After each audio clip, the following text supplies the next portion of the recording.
Hello ladies and gentlemen, welcome to another thing where I talk about things. Today we are going to be talking about a role-playing game. As I said that I would do that, I believe before Kenza arrived, at the beginning of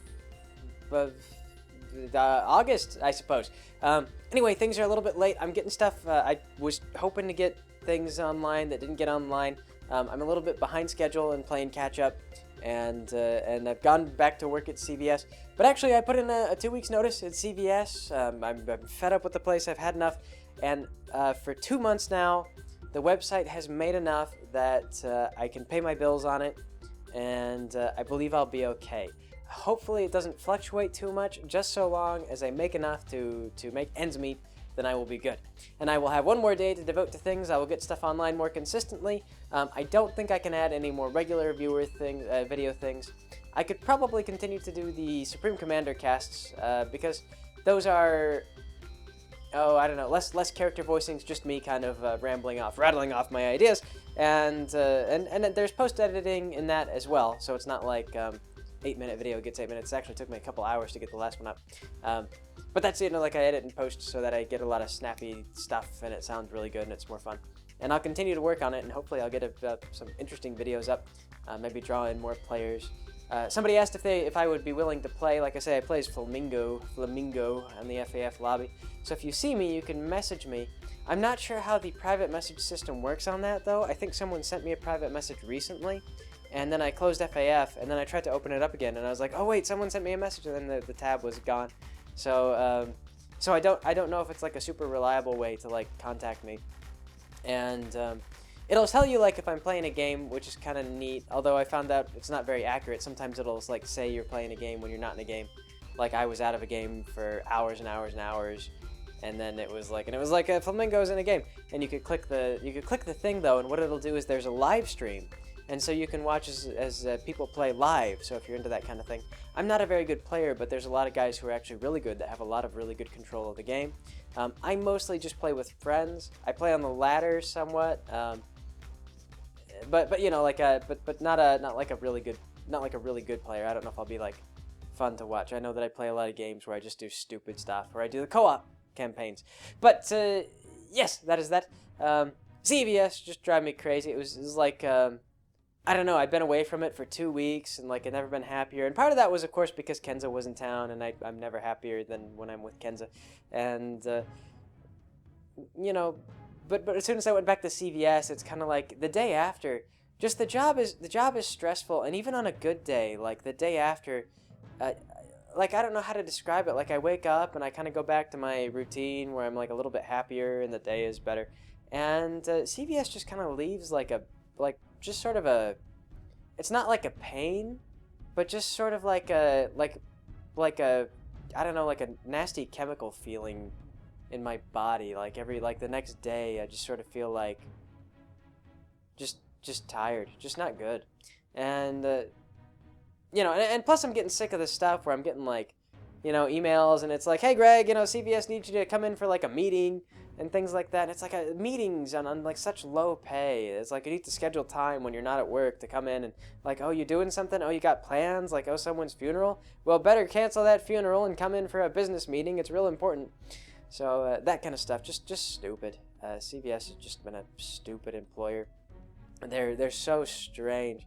They have this like deal that you're supposed to do where like I don't know if they're still doing it. I keep being told that they're gonna quit.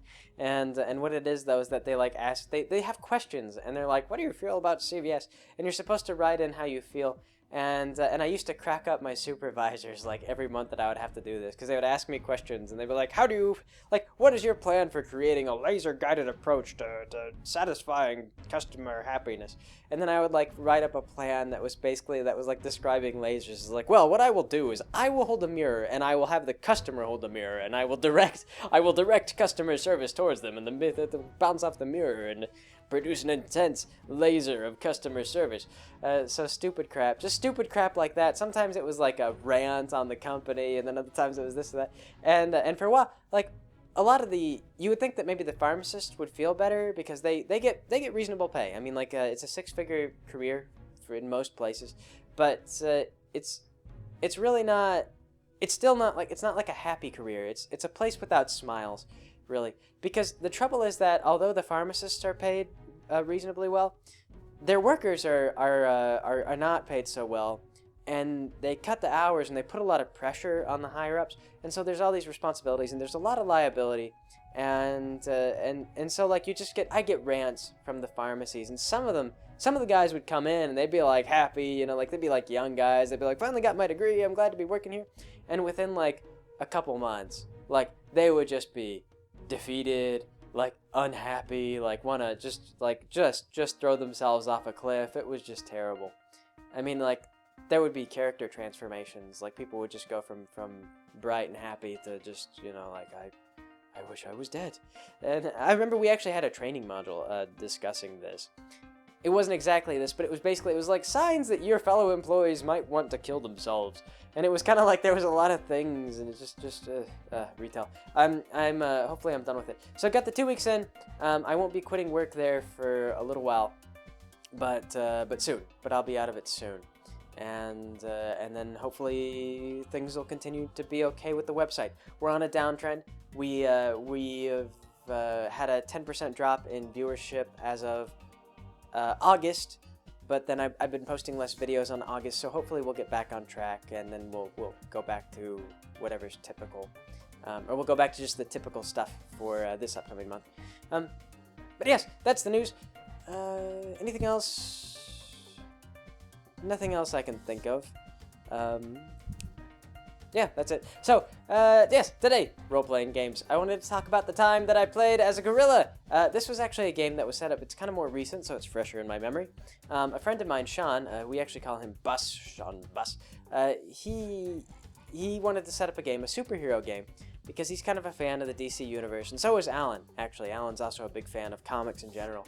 He knows a lot of stuff, like if I'm interested in any kind of comic character, I'm just like, Alan, tell me about this comic character. He knows a lot of them. He knows the obscure ones. Sean also, Bus also knew a lot of them too. So, Bus and Alan wanted to run a superhero campaign set in the DC universe, and what we were going to do is we were going to interact with all these villains and everything like that and kind of take over for the superheroes, because the premise was that all the major superheroes had up and vanished. And we didn't know where they were. They'd run off to like an alternate dimension or a black hole, or they're having some kind of typical like our ratings are down, let's throw everyone into a Space Jam basketball contest kind of thing. We didn't know what they were doing, but the Earth was just completely abandoned, and there was no major superheroes. There was some, like I think they had like I don't know. I don't remember the superheroes that were still present, but none of them were like the iconic ones. So we all had to make characters. Alan decided to make a pro wrestler. He's really big into pro wrestling. And he did something that I thought was a little bit strange, is the system that we used allowed you to adjust your beauty. And a lot of systems, they really underestimate the value of sex appeal. And I don't know why they do this. It could be because a lot of players don't think to use it as a skill. Personally, I've only used it like maybe once or twice. I remember guys occasionally bringing like girlfriends, and then they would put the beauty score really high because they were really worried about it, and then wouldn't use it for anything. I used it once and then fleshed around a backstory around how this man's physical beauty had netted him like important things in his life and things like that. And that was sort of a pivotal aspect of the character. But very rarely do you see people running around just actively like you know, flexing for the ladies and hey, you know, like let's get some fangirls over here and some fangirls over here. So I think that's what Alan maybe wanted to do, and he added a whole bunch of points into sex appeal, and then he kind of didn't roleplay it. He was, if you imagine, basically what he was is you can think of like a wrestler, a pro wrestler who's really kind of very, maybe almost like really very vanilla, like maybe John Cena or something like that, but in a nano suit, so he was super strong.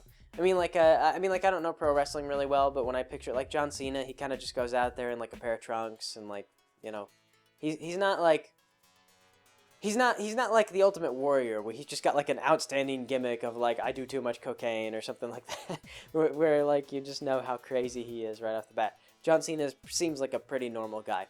So this was basically Alan was playing like a normal guy in a nano suit, and he was a pro wrestling fan, as this is kind of the character that Alan played. And he's played really amusing wrestling characters in the past, but this one was really just very subdued. Spottable Bus was there. She played a Manduso, is what we called him. This is just a male version of a Medusa. This was also one kind of a subdued character. She didn't really have a lot of ideas what she wanted to do with it. She kind of kicked around a few ideas. But her powers were interesting. They were nature-themed. And so she could do things like she could create vines that would spring up out of the ground and apprehend people, stuff like that. Always fun. We had another guy, a guy named Chris, who played, I don't even know what. He was basically a batch of crows. And what he had done is he'd showed up and he's like, oh, it's okay, I made my character in advance. And what it was is he was like invincible somehow, according to this power. It was like a custom power that he'd designed. And so this immediately created trouble. Like Sean had to sit down and be like, look, man, you need to like maybe use powers that are in the book because this is insane. This character does not work. That didn't go anywhere. He actually didn't. He decided not to stay because I think he wanted to play that character. And then when we were like, no, it's too strong. He didn't. He wanted to play like really like high level superpower, and we were kind of like down low. And then we had Sean, Asian Greg, showed up, and he actually just played a guy with darts on his hands. Again, rather subdued. Normally, I'm used to kind of a more social role-playing group, but this game was a little more, probably a little more in line with what you'd expect from a typical role-playing game. Most of the time, people kind of do. They'll make like, I want to be Han Solo or whatever, and they'll make a Han Solo character, and it's kind of like, there you go. But me, I knew what I wanted to do. I wanted to play Gorilla Greg. And people have asked me that they're like, Greg, why are you so into monkeys? And actually, I haven't played monkeys in role-playing games before. I just started doing it for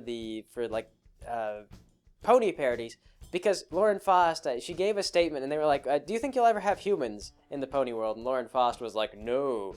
Faust. Lauren, she was like, no. So when we did our parodies, I decided that the pony should have no conception of what humans would be. So when they read the stories, they just imagine monkeys. So like spider monkeys, apes, orangutans, stuff like that. And that's how that came to be in our parodies. It's really just because of that. But after we started doing it, I kind of loved it. It makes me happy. So we just keep doing monkeys. And so that's why Ray is a monkey and not like a female human or anything like that. Also female because of the fact that I started off making female voices, and that is tradition. We can't change now. It's too late. So yes, Gorilla Greg. I actually named him Mr. Jingles after the Mr. Jingles that was in Somewhere Only We Know. And what I decided to make him was like, you know how in the DC universe there's all these really stupid weapons salesmen and things like that that'll sell like the most dangerous weapons they can find to people like the Joker, because somehow the Joker came into possession of like a really rare diamond, and these business salesmen are like, oh yes, a diamond, I will trade you this like universe killing gun for that diamond, great. And so they're all really happy about it. And then of course like Batman shows up and Batman's very cranky and he goes, no, you businessman, you shouldn't have done that. And there's always a moral about capitalism. Well, I decided I was going to play the heroic CEO. So what I did though is I took this approach, and at first Sean really didn't get what I was doing, because I explained to him the character concept. I'm like, yes, my name is Mr. Jingles. I am a super wealthy business tycoon, and I own like a high-tech company. I'm like up there doing all these things. But everything I do is banana-based. We call ourselves Nanner Corp. And everything about Nanner Corp is nano-based. We are nano-based technologies for the future, creating and meeting nanner-based needs. So, what Nanner Corp started off was it was like a farming company. Mr. Jingles had actually come from Gorilla City, which, if you're not familiar with the DC universe, there is a city composed entirely of super intelligent gorillas. Gorilla Grodd comes from there, if you know your Flash villains. And anyway, Mr. Jingles came from there, so he was supposed to be, in theory, he would have been a super intelligent gorilla. But Mr. Jingles was actually on the low end of the bell curve as far as super intelligent gorillas went, which made him actually just a really average human. And in fact, I went into it like, because when you start those games, they usually give you slightly superheroic stats, like if you have a base, if the base is 10 or whatever, then in terms of like normal people, you're a little bit above average, because that's the way heroes are. They're a little bit above average in everything. So I actually put negatives on intelligence, so that I would be just a little bit less intelligent than everyone else in the game according to numbers, raw numbers, but right in line with the average person. So Mr. Jingles was of average intelligence, but he had the knowledge of just growing up in gorilla he went to gorilla school. He knew about gorilla math and gorilla science and gorilla physics. He knew things that humanity hadn't discovered yet. He knew gorilla technology. So he showed up and he taught people gorilla technology just based on stuff that he remembered from Gorilla College, which he passed with like a C- or something like that. And based around this technology, he created like super sustainable banana farms. And he started planting them everywhere. And then he made like flavored bananas and like bananas with high protein content, stuff like that. So like Mr. Jingles was actually kind of a big philanthropist. He was going around like solving world hunger with these super resilient bananas. And it was really great. And this is why people from Gorilla City hadn't come out to arrest him for stealing Gorilla City technology. Because apparently this is illegal. And the other thing that he was doing is he was funding human technology because he could only run away with what he could remember. And banana growing was all that he really remembered. So once he got done with banana growing, he became like a super billionaire. And except he didn't really want to be a gorilla. He was kind of ashamed of being a gorilla. So what he had done is he had like shaved every single day. He shaved himself with a razor so that he looked like a shaved gorilla basically. But he believed that he would convince everyone that he was a human, and he just kind of renounced his gorilla-ship. And anytime anyone asked him why he looked like a gorilla, he would insist that it was a glandular problem, and then feign being upset so that people would feel bad about bringing it up. And that worked because while everyone else was putting points into like their powers and their like abilities and their strength and things like that, I put in like I looked up what was average for a Gorilla City gorilla. They're super strong. But I didn't design my character around the strength. I took the Gorilla City stats because I had to for the character to be right. But then I bumped up my charisma and persuasion skills like as high as I could afford to go. After that, then I went for powers. So I completely blew Bus away. He was not at all sure what to do with my character because I showed up and I was like, yes. So Nanner Technologies is currently developing the Nanner suit. It is the future in police enforcement. Based on banana fuel power, which we are pioneering right now. It has a banana-loaded cannon and all this other ridiculous shit. Basically, it was like a glue gun. And it flew, but like 60 miles per hour. It wasn't super speed or anything like that. It could get you downtown in about an hour. So, yes. But very proud, though. Mr. Jingles was going to sell this thing to law enforcement. He really believed it was the wave of the future. So, we were fighting like full-blown Flash villains. This is the thing, like, Flash villains were the first thing that we fought. I don't think that we got into anything, like, really dangerous, like Superman villains or anything like that. But we were fighting all kinds of, like, really just very clever, highly equipped, dangerous villains. And Mr. Jingles was pretty much, like, a flying SWAT cop. He wasn't really... he was about that well armored. Like, he could take maybe one bullet to his armor, and then that was it. This stuff was trashed. The flight wasn't very fast. He wasn't very evasive. The glue gun wasn't strong enough to capture anyone above human strength. It was really, I could disperse a riot. That was all that Mr. Jingles was spec'd to do. So, Sean, like, he looked at me and he thought that I was playing Gorilla Tony Stark. So, at first he like okayed the concept and he let me go along. Oh, also too, I dumped points into a follower. And this was like another blatant waste of points on my part, but I knew what I wanted to play, and I didn't care that I was going to have the weakest character in the lot. I really wanted to play this character. I took an assistant named Martha, and Martha was like, she was kind of like a thin woman, short hair, very polite, but also friendly, and I gave her a bunch of stats that were not at all useful to like me in the game, but they were just things that I thought that Mr. Jingles would like. Like, I gave her animal empathy, so she had an easy time understanding how animals felt, and I gave her, like, lots of, like, really low-level mind-reading powers, so whenever I told her stupid crap, like when I would say one thing and mean something else, she wouldn't get confused. And she didn't know that she could mind-read. That was the thing, is I just made it, like, passive, low-level mind-reading. So when Mr. Jingles gave her conflicting orders, she would follow the one he wanted instead of the one that he said. So...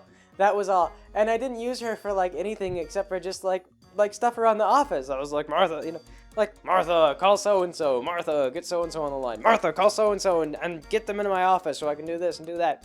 And you had to take flaws, and Mr. Jingles' flaw was devoted towards the company, devoted to money. And then Martha had to take flaws as well, and her flaws were devoted to family.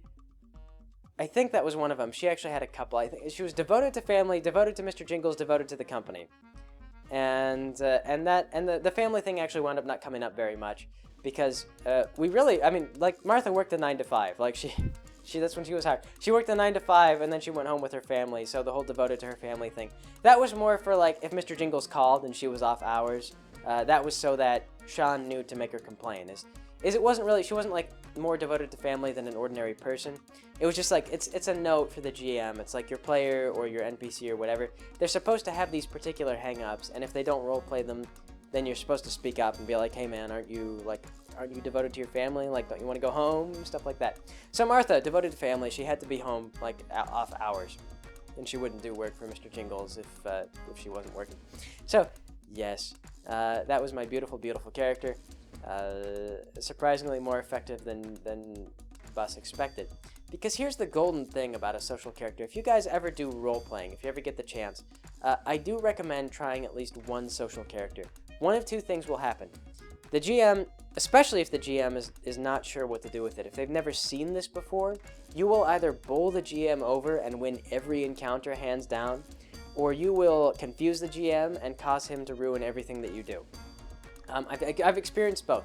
With worse GMs, I've had a character who did this once, and they, like, every time I would try to talk to somebody, they would just condescend to me. They'd be like, well, you're dumb, like, you don't really know, and I'd be like, why are you so hard on this character? And he was like, well, because you have to role play out, you can't just roll dice and do things. I was like, well, then what's the point of investing any points into the social skills if I have to role play everything, and you're just going to determine based on what I say whether or not you want to go along with it?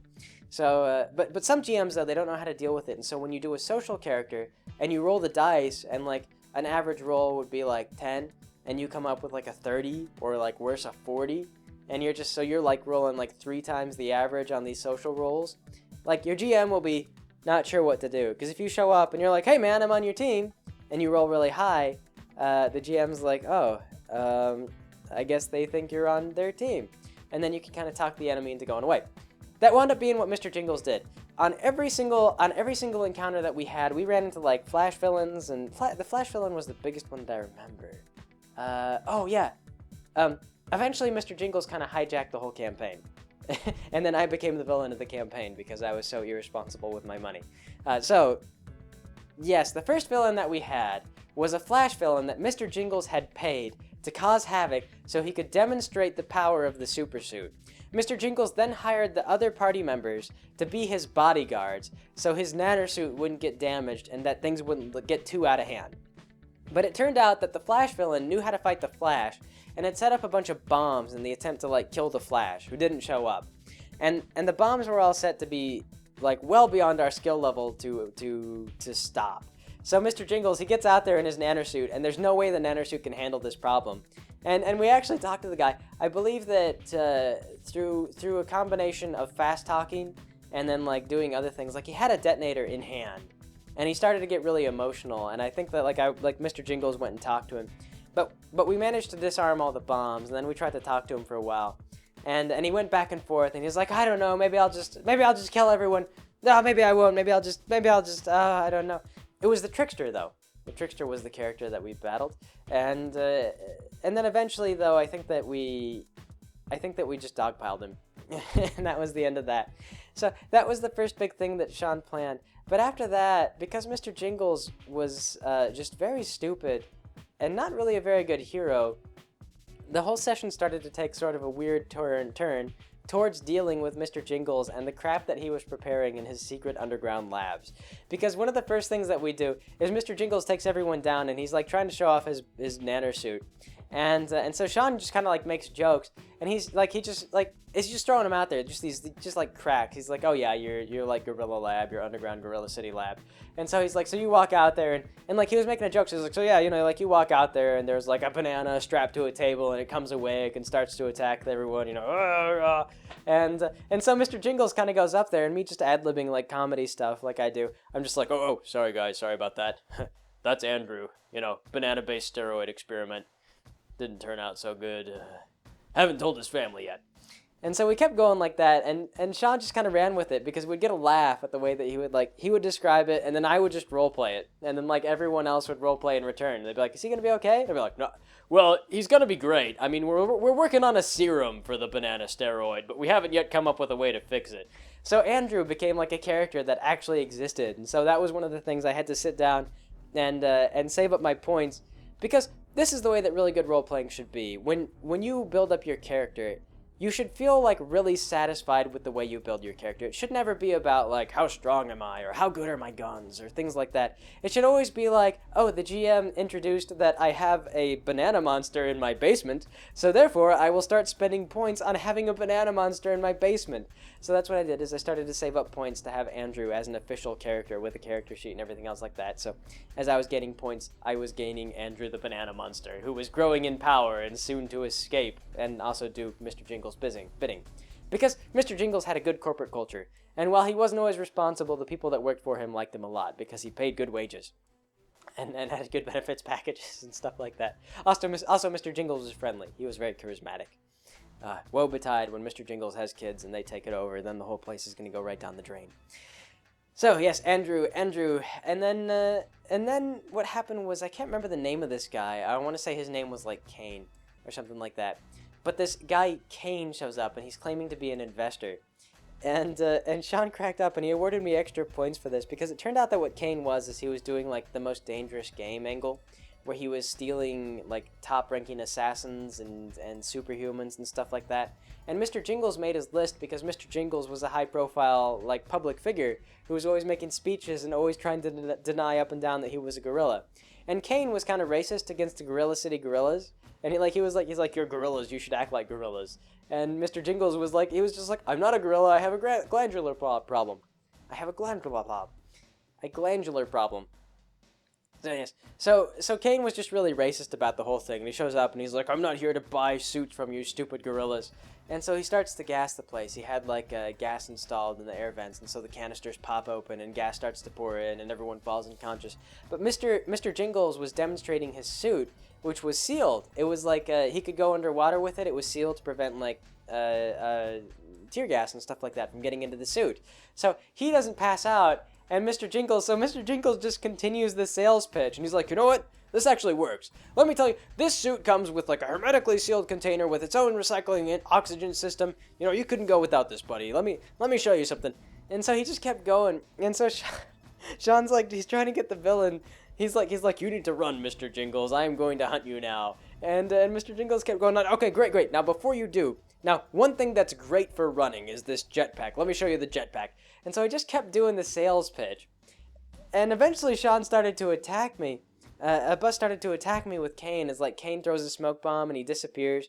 And he starts like harassing Mr. Jingles and doing stuff. And Mr. Jingles keeps using like every moment of harassment to show off the suit and demonstrate like another feature that works for the suit. And this is great and that's good. And so finally Kane breaches the suit because it's not that good of a suit, but Mr. Jingles is trying to hype it up.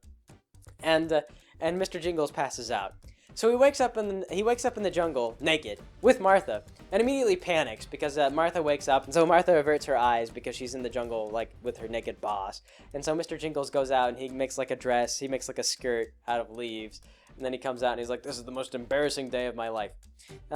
One thing that I was really disappointed about, well, I'll get to the disappointment, but while I was fighting with him, it was one of those things, it was like, look man, you can buy the suit or you can chase me, but let me tell you something, I'm not gonna run all around with you chasing me. I can't remember what I did, but at some point, I threatened to break into his kitchen and make a sandwich. And I don't know why this was a threat, but it was something so, like Kane was trying to get a rise out of me, and Mr. Jingles was just not having it. He was a social master. He was super social. So Mr. Jingles just kept talking the situation around and making Kane feel like an idiot. And it was funny because I kept taking the rolls for it. I was like, yeah, make Kane feel stupid for even coming down here. Sean, I'm rolling for it. 30. And Sean would be like, Kane feels like an idiot for coming to get you. Yep. He looks pretty disheartened. This whole plan is now starting to seem stupider and stupider the more you talk. I don't know, you can't win this way, Greg, but you can definitely make my villain feel like an idiot. So, yes, anyway, though, so I was out in the jungle, and what wound up happening is I kept running into, super assassins and super powerful people, and Mr. Jingles would just approach them and just be like, hey, buddy, how's it going? You trapped out here in the jungle, too? Man, do you know who trapped us out here? That Kane guy. What a jerk. But you know what? I know where he lives. This guy's got, a great set of eyes and a jetpack. And so stuff like that, we're just we would talk up all these super people. And a lot of them were villains, stone cold villains. And they knew, the premise was is that everyone had a bomb collar, and the only way to get off the island was to kill everyone. You had to kill everyone else, and then Kane would hunt the winner. And the trouble was that Mr. Jingles was just too damn likable. And whenever he showed up, no one could kill him. And it was funny because Sean, like I said, Sean would never expect this crap. Where he would show up, he's like, yeah, clearly a menacing man in a snake suit with like razor sharp claws. And he would describe all this menacing stuff. And Mr. Jingles would just come plodding out of the forest like freaking Chuck E. Cheese or something like that. And just say, hey buddy, you want to buy some pizza? And there's nothing more disarming about that sort of behavior because you just come out and like act like somebody's friend. And the natural human instinct is not to start a fight. So Mr. Jingles would at least get that opportunity to roll diplomacy, and it was so good that, yeah, okay, he's listening to you now. Yeah, okay, your plan sounds pretty good. And my plans were always very stupid, or at least at the very least average. I always made sure to never come up with like too good of an idea, because it would be out of character for Mr. Jingles to come up with something truly smart. So I always just sounded really smart. That was the secret to Mr. Jingles. And yeah, so eventually we found our way, we marched our way down to Kane's mansion out on this island, and it was all protected and everything like that. And Kane had actually personally hired Deathstroke, who, less commonly known, basically Slade, if you guys have seen Teen Titans.